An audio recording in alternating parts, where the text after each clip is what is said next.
तो आज के लेक्चर में हम देखेंगे कि हम टॉगल बटन को किस तरह कैटर कर सकते हैं साइप्रस में। तो यहाँ पे हमारे पास एक सिंपल सी फंक्शनैलिटी है कि हम क्लिक करेंगे तो हमारा जो यूजर है वो डिसेबल हो जाता है, अगेन क्लिक करेंगे तो ये हमारे पास इनेबल हो जाएगा। अगर हम इसको इंस्पेक्ट करें, टॉगल पे स्पाई करें और यहाँ पे अगर आप देखें तो ये हमारे पास जो बटन है ये प्रेस हो रहा है। अगर मैं इस बटन को प्रेस करूं तो यहाँ पे आपको एक चेंज नजर आएगा एरिया चेक में, राइट। अभी ये ट्रू है, अगर मैं इसको अगेन प्रेस करूं तो क्या करेगा, एरिया चेक में फॉल्स कर देगा। तो हमारे पास क्या सिनेरियो बन रहा है कि हमने इस एलिमेंट को लोकेट करना है और उसके बाद जो एरिया चेक इसका एट्रीब्यूट है उस पे हमने असर्शन अप्लाई करनी है। तो सबसे पहले इसका टेस्ट डेटा रिक्वायर कर लेते हैं कि इस एलिमेंट को हमने कैप्चर कैसे करना है। ये हमारे पास एट्रीब्यूट है जिसके थ्रू हम इस एलिमेंट को कैप्चर कर सकते हैं। इसको कॉपी करते हैं। तो सबसे पहले हम cy.get करेंगे, यहाँ पे हम वो वाला एलिमेंट को कैप्चर करवाएंगे जिसका हमने अभी लोकेटर सर्च किया था। देन हम इस लोकेटर पे क्लिक करवाएंगे, डॉट क्लिक, और इसको सेव कर देंगे। अगर आप यहाँ पे गौर करें तो ये हमारे पास क्लिक हो चुका है। अगर आप लेफ्ट साइड पे देखें तो सबसे नीचे हमारे पास क्लिक की कमांड रन हुई है, रिक्वेस्ट गई है और रिस्पॉन्स के बाद वो उसको क्लिक करवा देता है। अगर इसको हम अगेन रन करें तो हमारे पास ये अनचेक्ड हो जाना चाहिए, हमारे पास अनचेक्ड हो गया है। तो इसका मतलब कि हमारा जो टॉगल का फंक्शनैलिटी है वो ठीक काम कर रही है। इसके बाद अब हमने इस पे असर्शन अप्लाई करनी है। अब हमने देखा था कि हमने एरिया चेक पे जो कि इसका एट्रीब्यूट है इस पे हमने असर्शन पास करवानी है। अगर हम इसको डिसेबल कर देते हैं तो एरिया चेक हमारे पास ट्रू हो जाता है। तो हम इस फंक्शनैलिटी को लेते हैं। इसके आगे हम करेंगे dot should have attribute, then हम एट्रीब्यूट का नेम प्रोवाइड करेंगे, वो है हमारे पास एरिया चेक। देन हम उसकी वैल्यू प्रोवाइड करेंगे और वैल्यू हमारे पास क्या है, ट्रू, पहले कर लेंगे। अब इसको अगेन रन करके देखते हैं। ये देखें हमारे पास जो असर्शन है वो सक्सेसफुली पास हो चुकी है और हमारा जो टॉगल का बटन है वो भी डिसेबल हो गया हुआ है। अगर इसको अगेन रन करें तो इस केस में अब हमारे पास जो असर्शन है वो फेल होनी चाहिए, क्योंकि एक टाइम हमारे पास फॉल्स आता है और दूसरे टाइम हमारे पास ट्रू आता है। अगेन उसने ट्रू कर दिया, लेकिन जो हमारा टॉगल का बटन है वो इनेबल्ड है। इसकी क्या वजह है?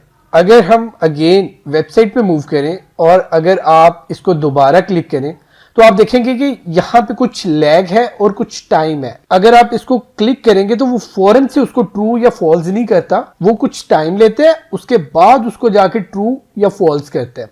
तो इसको कैटर करने के लिए हम क्या करेंगे कि हम यहाँ पे हमारी असर्शन से पहले वेट करवा देंगे। इसको 1 सेकंड का वेट इनफ है। अब इसको रन करके देखते हैं।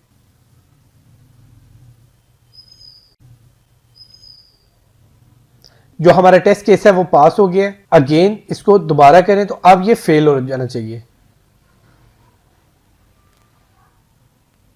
अब उसे एरिया चेक की जो वैल्यू है वो फॉल्स मिली है, लेकिन हमने ट्रू के लिए कहा हुआ था। तो ये हमारा जो एक कंप्लीट सिनेरियो की कवरेज है।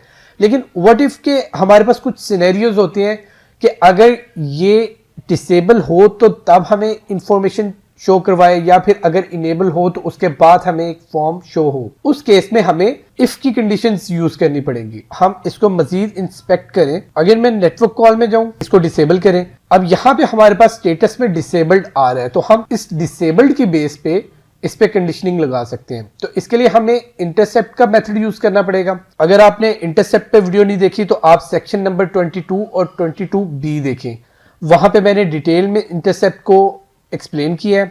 यहाँ पे cy.intercept मेथड प्रोवाइड करेंगे, पुट, देन हमने URL प्रोवाइड करना है। ये हमने एंड पॉइंट्स प्रोवाइड कर दिए। अब हम इसको एलियस में सेव करवा लेंगे, यूजर इन्फो।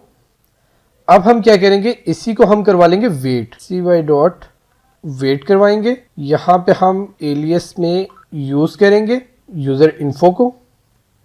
देन हम इसी को गेट करवाएंगे, कॉपी, इसको पेस्ट, और इसको हम स्टोर करवा लेंगे एक अपने पास। देन के फंक्शन में रिस्पॉन्स में इसको सेव करवाएंगे, सिंटेक्स को कंप्लीट करेंगे और यहाँ पे हम cy. इसको लॉग करवा लेंगे। अब इसको रन करके देखते हैं।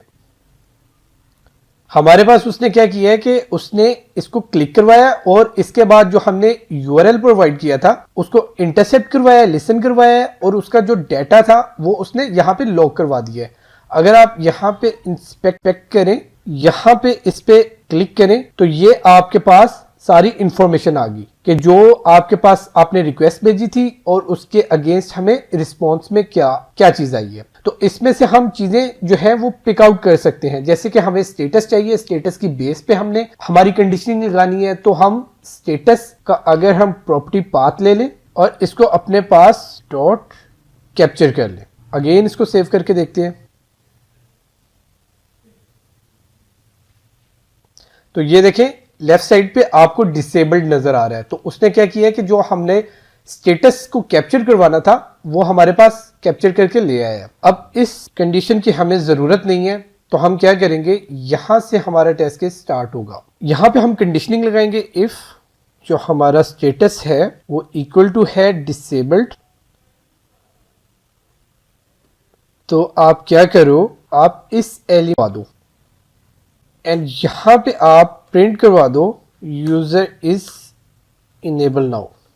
और अगर ये हमारे पास डिसेबल की कंडीशन नहीं आती तो क्या करो, एल्स यहां पे लॉग करवा दो यूजर इज ऑलरेडी इनेबल्ड।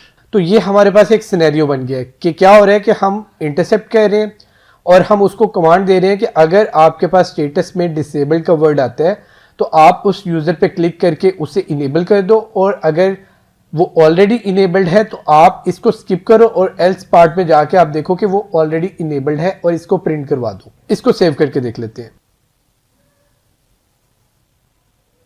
अगर आप यहां पे देखें तो उसने हमारे पास प्रिंट करवाया यूजर इज इनेबल नाउ, और अगर आप यहां पे देखें तो हमारा जो डिसेबल्ड का बटन है वो क्लिक हो चुका है और यहां पे उसने हमें वो मैसेज प्रिंट करवा दिया। अब अगर हम नेक्स्ट टाइम इसके पास आते हैं तो इसे प्रिंट करवाना चाहिए कि यूजर इज ऑलरेडी इनेबल्ड। ये देखिए, तो हम यहां पे एक गलती कर रहे थे कि हमारे पास ये जो गेट की कॉल थी हम यहां पे पुट के साथ ट्राई कर रहे थे, और एक दूसरा जो मसला आ रहा था कि हमारा जो एंड पॉइंट था वो गलत था। इस एंड पॉइंट और ये गेट की कॉल है, यहां पे हम अपनी कंडीशनिंग के साथ जाएंगे कि अगर हमारे पास let's say response dot status जो है वो डिसेबल्ड आता है तो आप क्या करो, इस पे क्लिक करवा दो, एल्स इफ की कंडीशन यूज कर लेंगे और यहां पे हम यूज कर लेंगे लॉग, कि अगर हमारे पास लॉग्ड आता है तो आप क्या करो, उस पे क्लिक करवा दो। और यहां पे अब हमारी जो कंडीशनिंग आएगी डिसेबल्ड नाउ की। तो अब इसको रन करके देखते हैं।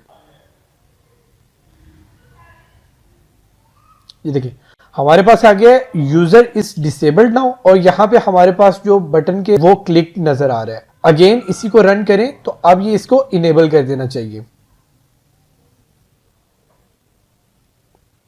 Again the user is enable now, और यहां पे अगर आप देखें तो हमारे पास ये बटन जो है वो इनेबल कर दिया गया है। तो इस तरह आप कंडीशनिंग को यूज कर सकते हैं। इसमें आपने यूआरएल को लाजमी देखना है कि आप गेट को यूज कर रहे हैं या पुट को यूज कर रहे हैं। हम पहले पुट के थ्रू ट्राई कर रहे थे, लेकिन उसमें एक मसला ये था कि उसमें यूजर बनता है, उसका स्टेटस चेंज होता है, लेकिन हमें उस स्टेटस चेंज होने से पहले यूजर चाहिए था, तो हमें गेट की कॉल चाहिए थी।